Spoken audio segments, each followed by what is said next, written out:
Would you like to say something? No, we can start, sir. So, first of all, this is not the H-bomb. H-bomb is coming. This is another milestone in setting up and demonstrating to the youth of this country how elections are being rigged.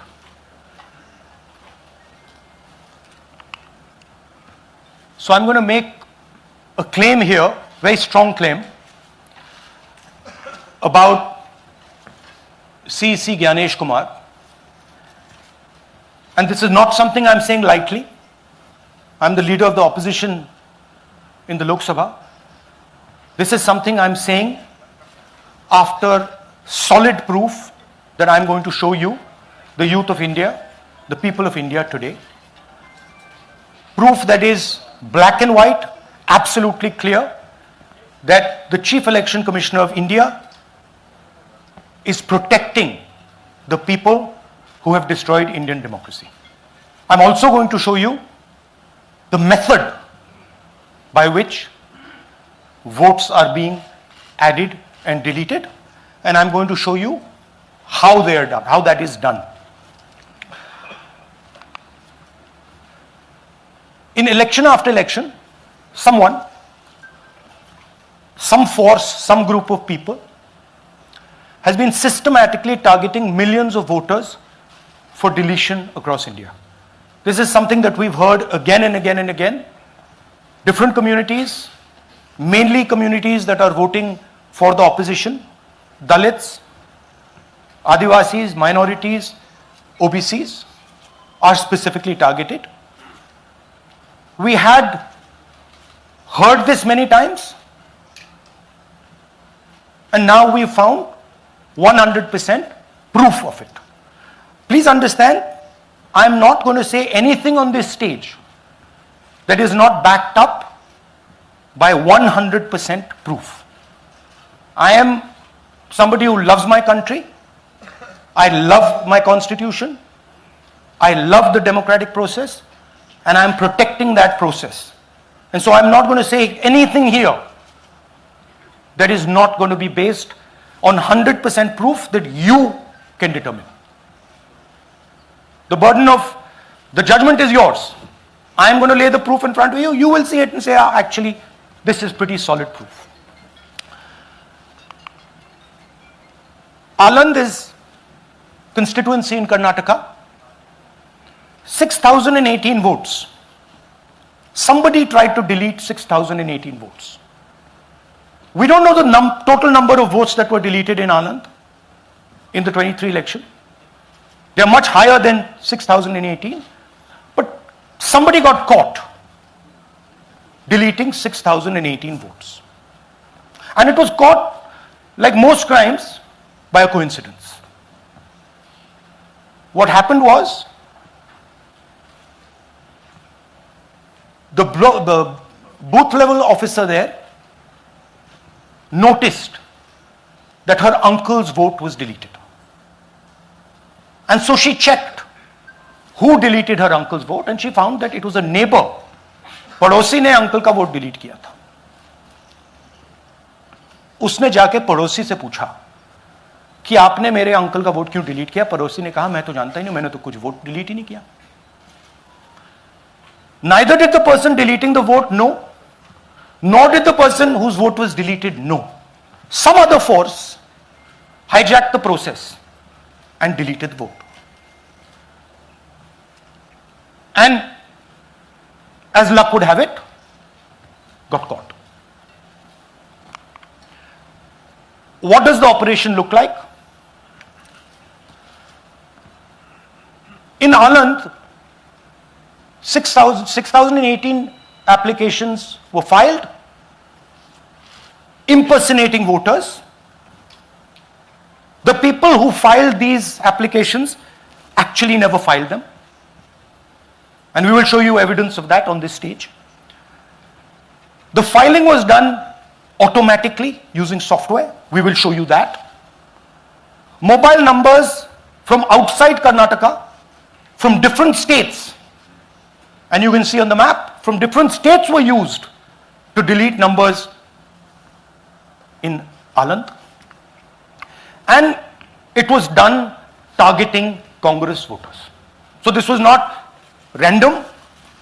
We will show you again that these deletions were specifically targeting booths where the Congress party was winning. Here is example number one, lady called Godabai. Someone created fake logins, deleted 12 voters, attempted to delete because then this was stopped. Godabai, of course, has no idea. Can you show us what Godabai has to say about this? Election ಟೈಮಿಗೆ ನಾ ಅರ್ಜಿ ಹಾಕಿಲ್ಲ, ನನಗೆ ಅದಕ್ಕೆ ಸಂಬಂಧ ಇಲ್ಲ, ಅದು ಯಾರು ಹೊಟ್ಟಿ ಕಿಚ್ಚಿಗೆ ಯಾರು ಏನು ಹಾಕ್ಯಾರ ಅನ್ನೋದು ನನಗೆ ಗೊತ್ತಾಗಿಲ್ಲ. So she has no idea. These were the cell phone numbers that were used to delete these people. These are not from Karnataka. These numbers are from different states. You can see here.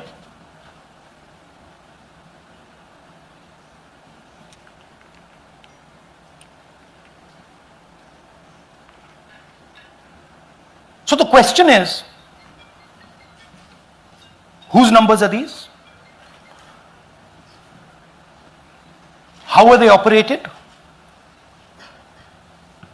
Where were they operated from?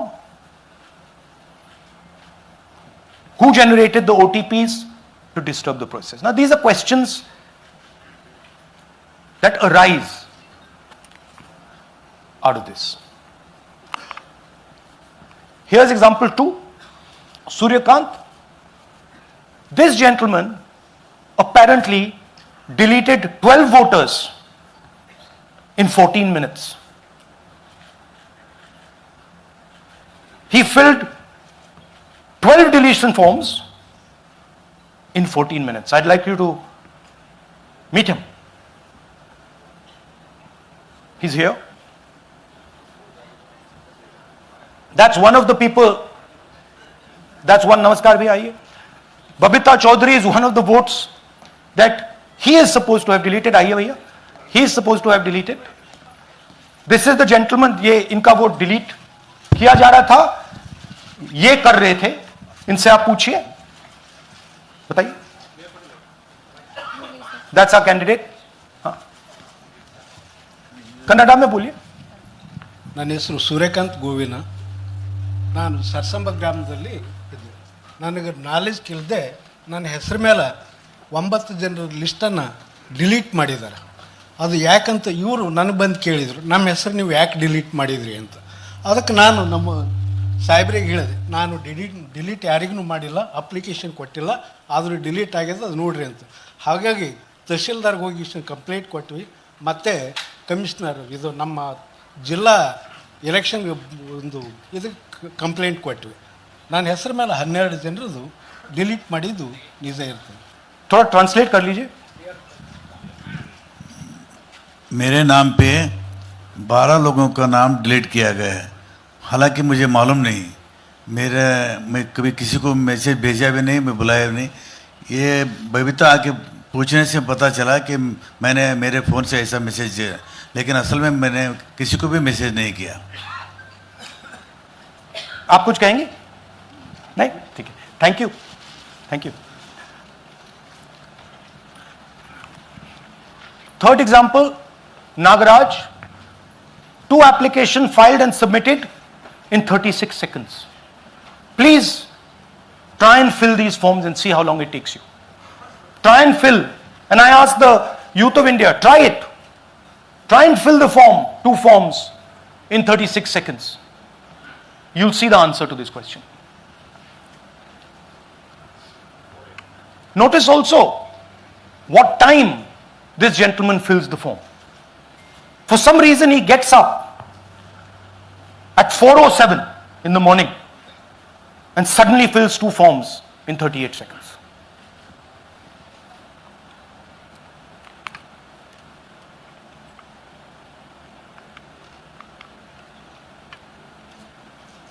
Now let's talk about how this is being done. and why I'm saying, and we are saying, that this is being done in a centralized manner. And this is being done not using individuals, but using software. Look at the serial numbers. Serial number 1, serial number 1, serial number 1, serial number 1. Serial number 1 means that this is the first person whose name, this is the first name in the booth.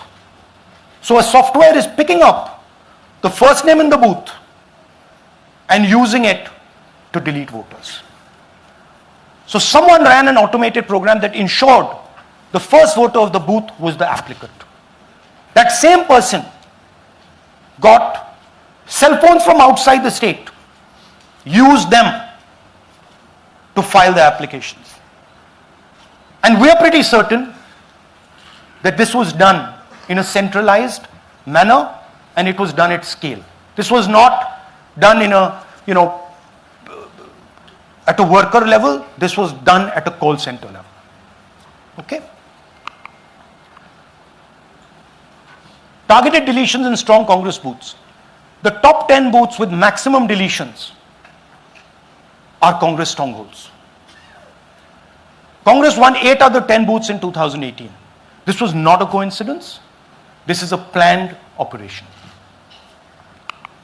Now, let's come to why I'm making such a direct accusation about this gentleman, Gyanesh Kumar.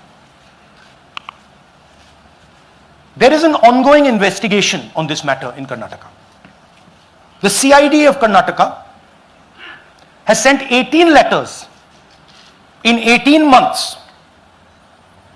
18 letters in 18 months to the Election Commission. And they have asked the Election Commission for some very simple facts. Number 1, give us the destination IP from where these forms were filled. Number 2, give us the device destination ports from where these applications were filed. And number 3, most important, give us the OTP trails, because when you file, you have to get an OTP.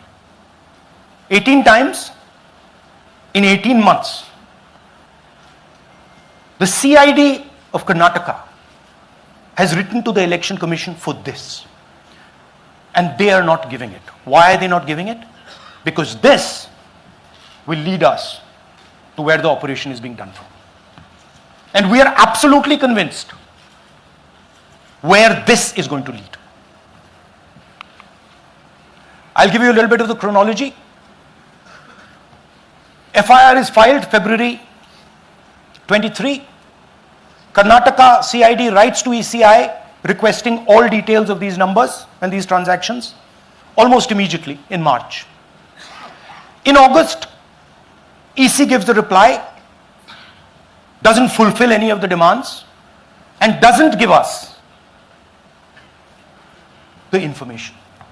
Doesn't give the CID of Karnataka the information that will lead them to their destination.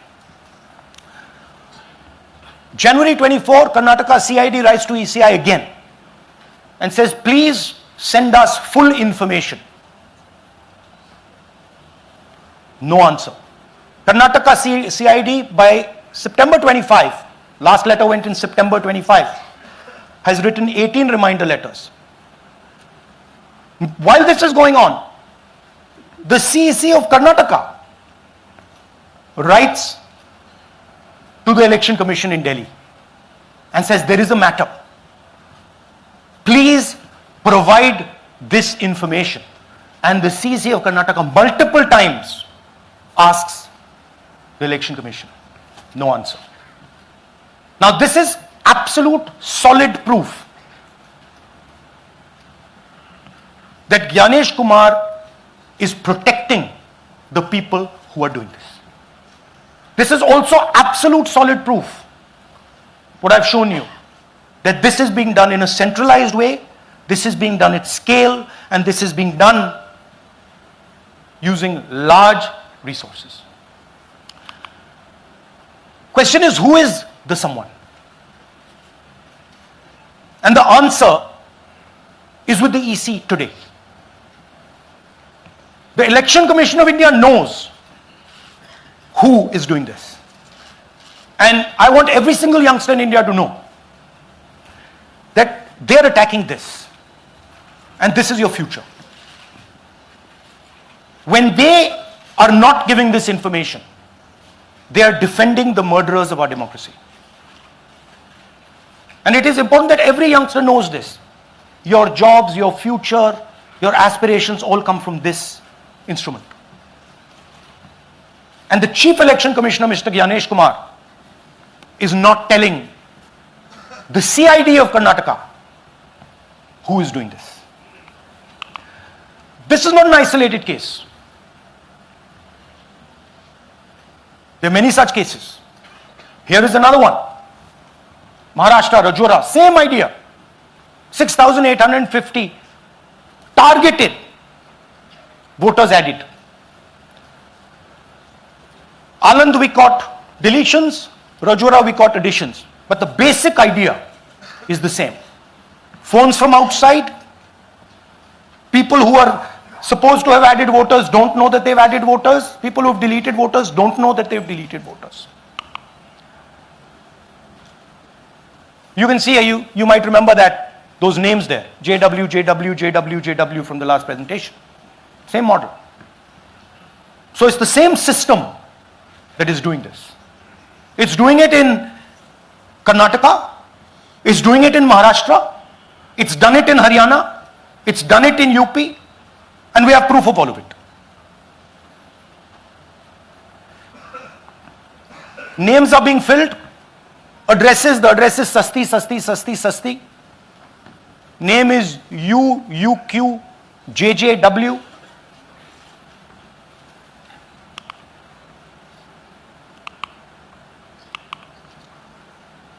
So, what are we saying here? That the Chief Election Commissioner of India, Gyanesh Kumar, needs to stop protecting the people who are destroying Indian democracy. We have given you 100% bulletproof proof here. It cannot be doubted. You have seen it with your own eyes. Right? EC has to release this data of these phones, these OTPs, within a week. Otherwise, we will know for sure that Gyanesh Kumar is protecting the people who are destroying and attacking the constitution. Thank you. धन्यवाद पीठ हिंदी में बोले? हिंदी कर नहीं, reverse कर लीजिए, पूरा हिंदी में बोल देता हूं। पूरा हिंदी में देखिए, ये एच बॉम्ब तो नहीं है, एच बॉम्ब आ रहा है, हाइड्रोजन बॉम्ब आ रहा है। ये एक और उदाहरण है वोट चोरी का। पिछली बार मैंने आपको एडिशंस के बारे में बताया था, ये हम आपको डिलीशंस के बारे में दिखा रहे हैं, और सबूत के साथ हम आपको दिखाएंगे कि ये जो डिलीशंस हुए हैं ये सेंट्रलाइज तरीके से कॉल सेंटर के प्रयोग करके, सॉफ्टवेयर के प्रयोग करके किए गए हैं।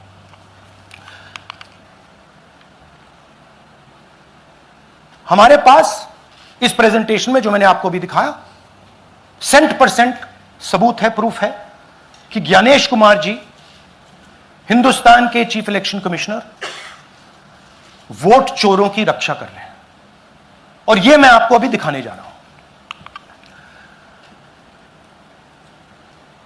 हर इलेक्शन में हमें रिपोर्ट आती थी कि वोटर्स डिलीट हो रहे हैं,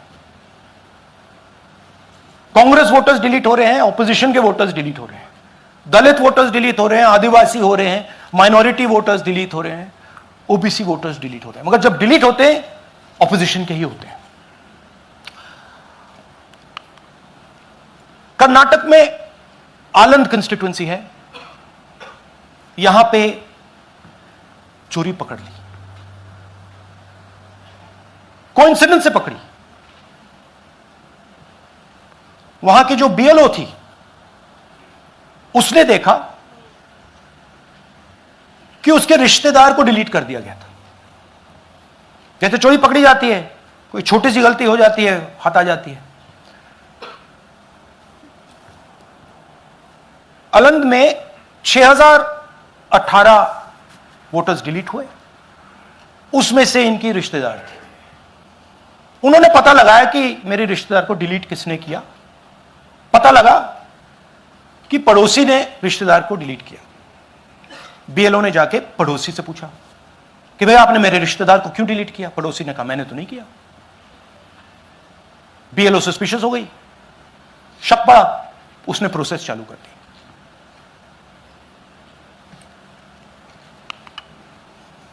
पता क्या लगा कि कोई ना कोई, किसी ने अलंद में वोटर डिलीशन सिस्टमैटिकली ऑर्गेनाइज तरीके से, सेंट्रलाइज तरीके से किया। हमें यह नहीं मालूम कि अलंद में कितने वोटर डिलीट हुए, क्योंकि इससे बहुत ज्यादा हो सकते हैं।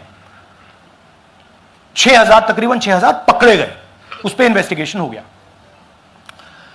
क्या पता लगा कि फाइलिंग ऑटोमेटिकली ऑनलाइन हो रही है। मोबाइल नंबर्स कर्नाटक के नहीं यूज हो रहे,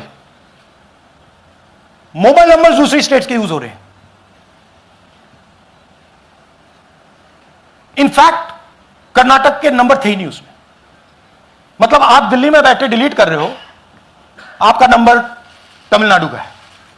आप गुड़गांव में डिलीट कर रहे हो, आपका नंबर झारखंड का है। और जब हम चेक कर रहे हैं कि भैया आपका नंबर है, तो आपका नंबर है ही नहीं, किसी और का नंबर है। और टारगेट करके कांग्रेस वोटर्स को डिलीट किया गया। ये गोदाबाई जी हैं, इनके नाम पर 12 वोटर्स डिलीट किए गए। इनको मालूम ही नहीं, इनको पता ही नहीं कि इन्होंने 12 वोटर्स डिलीट किए। दिखाइए जरा। ಇಲೆಕ್ಷನ್ ಟೈಮ್ ಈಗ ये इनका वीडियो है। ನಾ ಅರ್ಜಿ ಹಾಕಿಲ್ಲ, ನನಗೆ ಅದಕ್ಕೆ ಸಂಬಂಧ ಇಲ್ಲ. ಅದು ಯಾರು ಹೊಟ್ಟಿ ಕಿಚ್ಚಿಗೆ ಯಾರು ಏನ ಹಾಕ್ಯಾರ ಅನ್ನೋದು ನನಗೆ ಗೊತ್ತಾಗಿಲ್ಲ. तो इनको आइडिया नहीं है कि इन्होंने वोटर्स डिलीट कर दिए।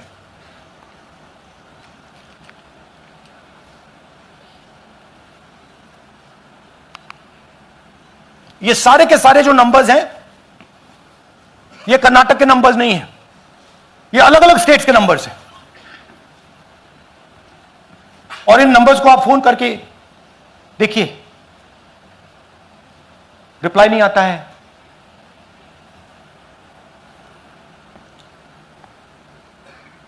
तो सवाल यह है कि किसके नंबर्स हैं, ये किसने ऑपरेट किए, जब इन्होंने ऑपरेट किए ये कहां थे, आईपी एड्रेस क्या था, ओटीपी कैसे जनरेट हुआ, कहां गया, यह सवाल है। यह दूसरा उदाहरण, सूर्यकांत जी जो अभी स्टेज पे आए थे, इन्होंने 12 वोटर्स को 14 मिनट में डिलीट कर दिया। आप फॉर्म भरने की कोशिश कीजिए, डिलीशन फॉर्म भरने की कोशिश कीजिए, देखिए।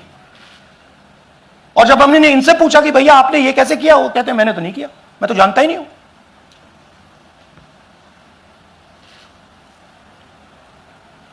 बबीता चौधरी जी का इन्होंने एक नाम डिलीट किया, यहां खड़ी है बबीता जी, यहां है सूर्यकांत जी, यहां है, आ जाइए जरा स्टेज पे, एक सेकंड आ जाइए। ये दोनों खड़े हैं यहां पे, सूर्यकांत जी, बबीता जी। इनको मालूम ही नहीं कि इन्होंने डिलीट किया। Thank you. नागराज जी, इन्होंने 2 एप्लीकेशन 36 सेकंड में फाइल कर दी है।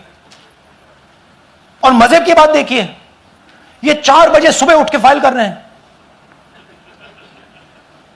पता नहीं क्या हुआ, 4 बजे सुबह कहा कि भैया मैं 2 वोटर को डिलीट करूंगा, और कितने 36 सेकंड में डिलीट कर दिए, फिर सो गए।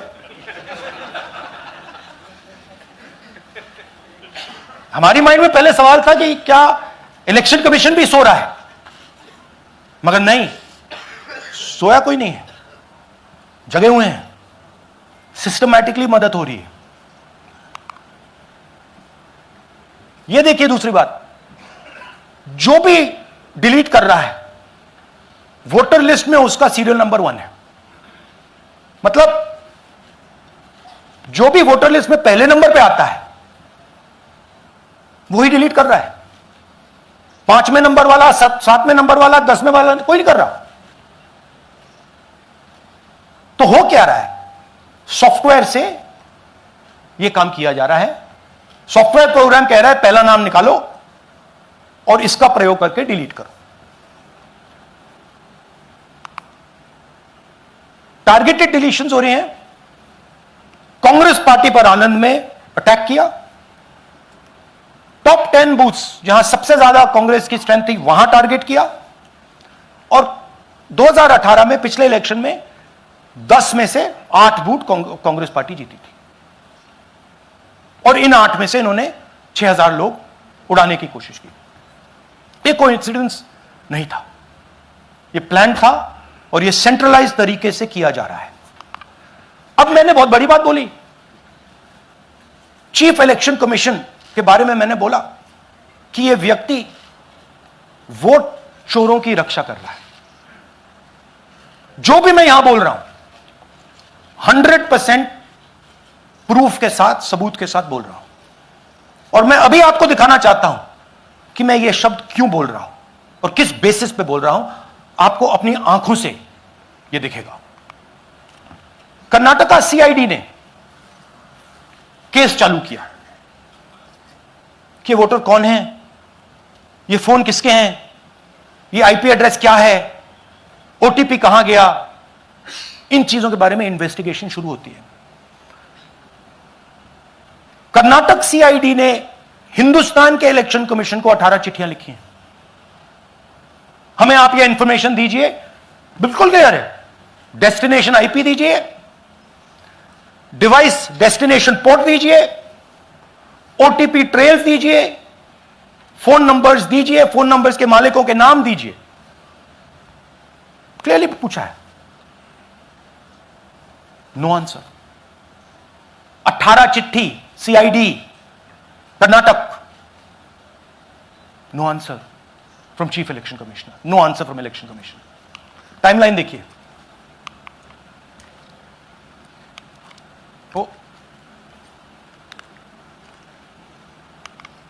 ओके, फरवरी 23 में इन्वेस्टिगेशन शुरू होती है।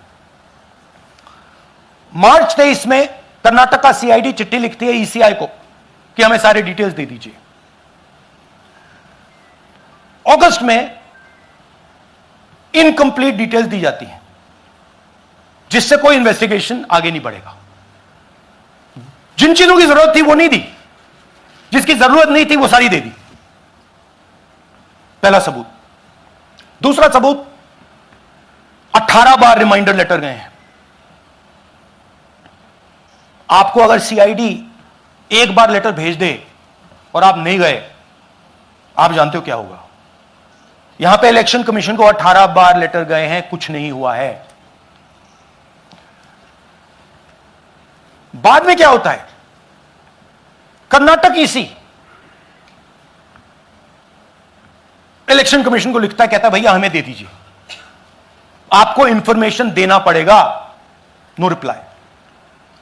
मार्च 25 में आखिरी लेटर सितंबर में गया है, कुछ ही दिन पहले। No reply from EC. यह है सबूत कि ज्ञानेश कुमार जी वोट चोरों की रक्षा कर रहे हैं।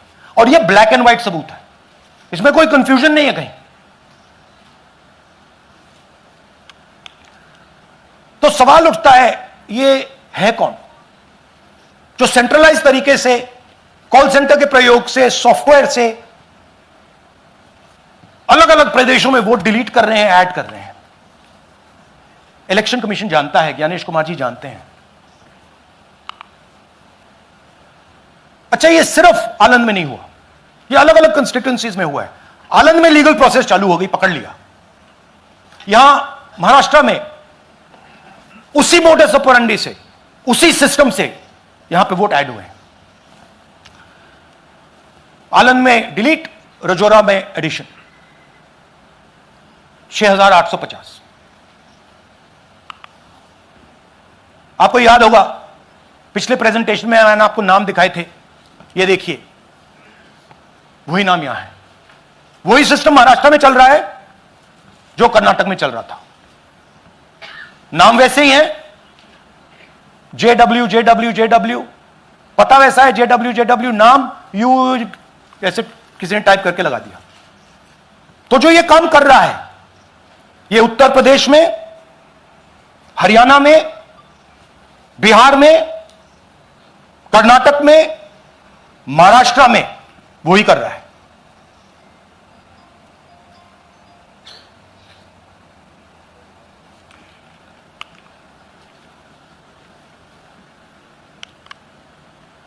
तो हमारी डिमांड है, ज्ञानेश कुमार जी, आप अपना काम कीजिए। आपने ओथ लिया है, आप हिंदुस्तान के चीफ इलेक्शन कमिश्नर हैं। आपसे कर्नाटक की सीआईडी सबूत मांग रही है। आप कर्नाटक की सीआईडी को यह सबूत 1 सप्ताह के अंदर दे दीजिए, नहीं तो पूरा हिंदुस्तान के सारे युवा इस बात को एक्सेप्ट करेंगे कि आप हिंदुस्तान के कॉन्स्टिट्यूशन, हिंदुस्तान के संविधान की हत्या में शामिल हो, हिंदुस्तान के संविधान की रक्षा नहीं कर रहे हो और वोट चोरों की आप मदद कर रहे हो। Thank you. और थोड़ी देर में हम आपको हाइड्रोजन बॉम्ब दिखाने जा रहे हैं। नहीं आज नहीं, थोड़ी देर में उसकी प्रिपरेशन चल रही है।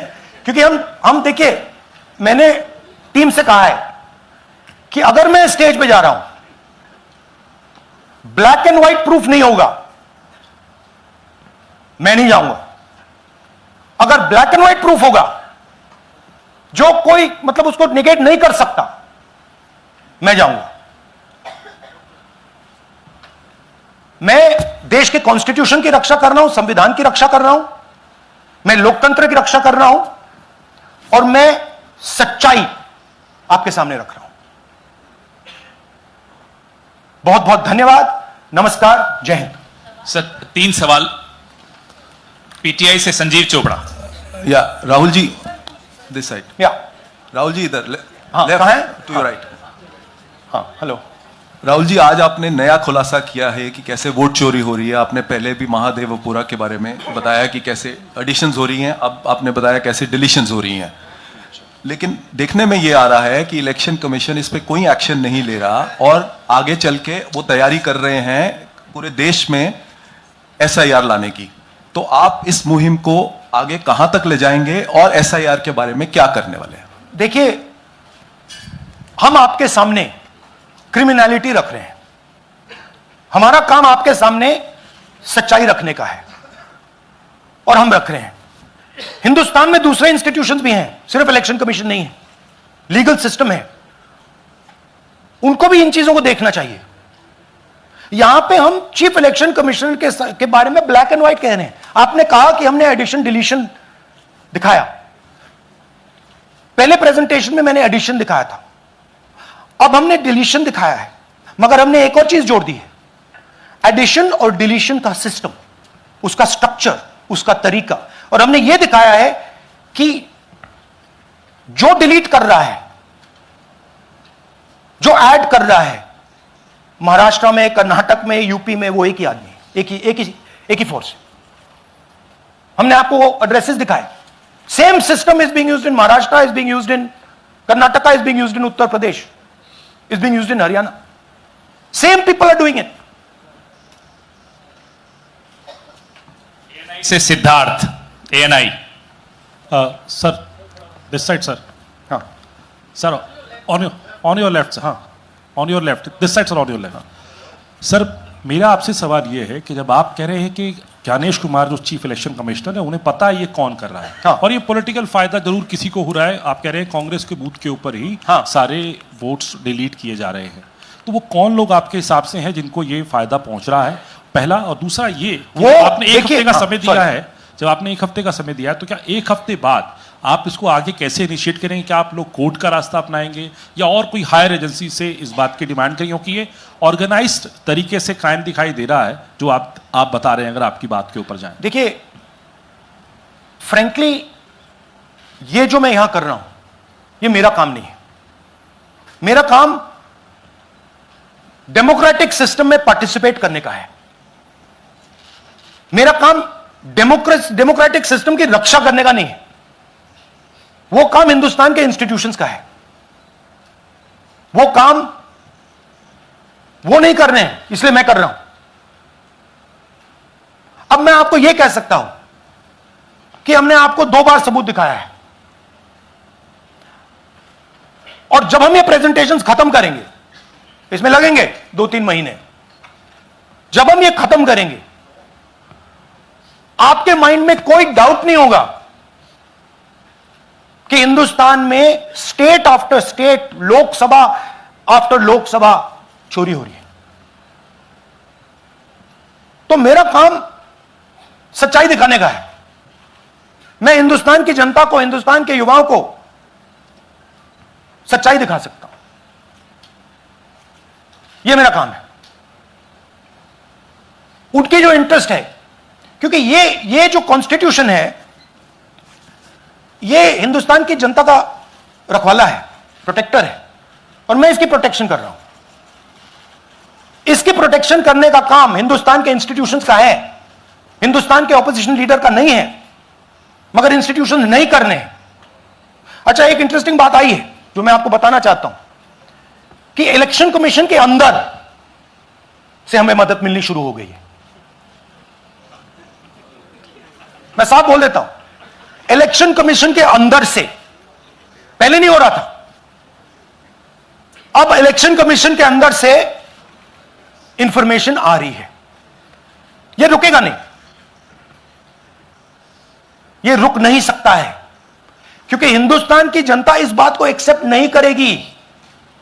एक बार हिंदुस्तान की जनता को, हिंदुस्तान के युवाओं को पता लग गया कि वोट चोरी हो रही है, उनकी शक्ति लग जाएगी। आईएएनएस से आलोक झा, इस तरह से नहीं प्लीज। आईएएनएस से आलोक झा, वो भी मैं आपको दिखा दूंगा, वो भी मैं आपको प्रूफ के साथ दिखा दूंगा, है हमारे पास।